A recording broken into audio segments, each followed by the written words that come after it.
বীর্য এবং যৌন শক্তির সংযোগ, যা আমাদের মানসিক এবং শারীরিক যে সম্পর্ক, পারস্পরিক যে সম্পর্ক, সেটা কিন্তু অনেক ক্ষেত্রেই প্রভাবিত করে। সেই বিষয়টি নিয়ে কথা বলার জন্য আমি আছি কাউন্সিলিং সাইকোলজিস্ট আশুজ্জামান রাজু।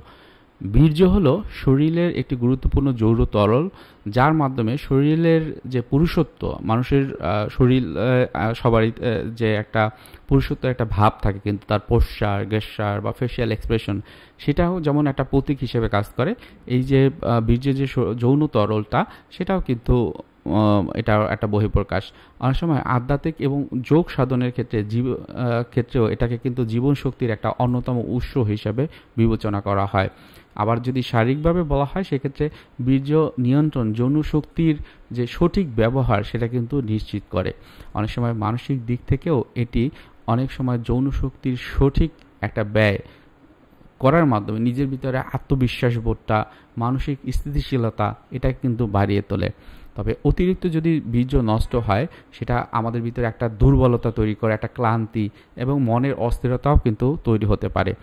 বীর্য এবং যৌন শক্তির যে বিষয়ে অনেক সময় এটা অনেকে বলেন, যারা হস্তমৈথুন করেন অথবা নাইট ফল হয়, রাত্রে স্বপ্নদোষ হয়, তারা এটা নিয়ে অনেক রকমের দুশ্চিন্তাগ্রস্ত থাকেন। তাদের উদ্দেশ্যে আমি বলছি, আসলে বীর্য সংরক্ষণ করা আপনার অবশ্যই উচিত হবে।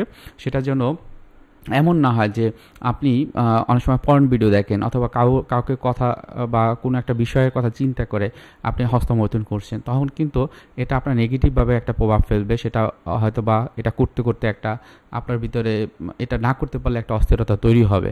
এবং অধিকাংশ সময় দেখবেন যে আপনি যা কিছুই করেন, এই চিন্তাভাবনা যেটাকে ইমেজ হিসেবে ধরেছেন, সেটা আপনার মাথায় চলে আসছে, অথবা আপনি এটাকে কথা ভাবলেই আপনার ভিতরে একটা যৌন তাড়না তৈরি হয়। তখন কি হয়, আপনার যে নিজস্ব যে কাজগুলো, সেগুলো হয়তো বা ঠিকমতো করা হয় না।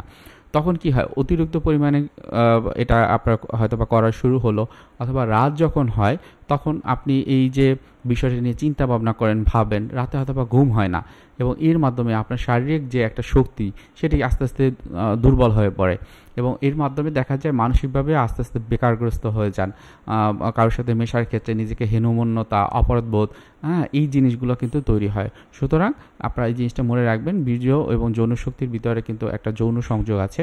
অবশ্যই সেটিকে প্রপার ওয়েতে কীভাবে নিজেকে গাইড করা যায়, যৌন শক্তির এই অবস্থানের থেকে আমি কিভাবে ইমপ্রুভ করব, সেই বিষয় সম্পর্কে যে কোনো রকমের তথ্য যদি দরকার হয়, আমার নিজেকে আগে প্রশ্ন করব, আমার অতিরিক্ত পরিমাণে যৌন শক্তি বা যৌন তাড়নার দ্বারা আমি তাড়িত হচ্ছে কিনা, এবং এর প্রেক্ষিতে আমি আসলে কি করণীয়।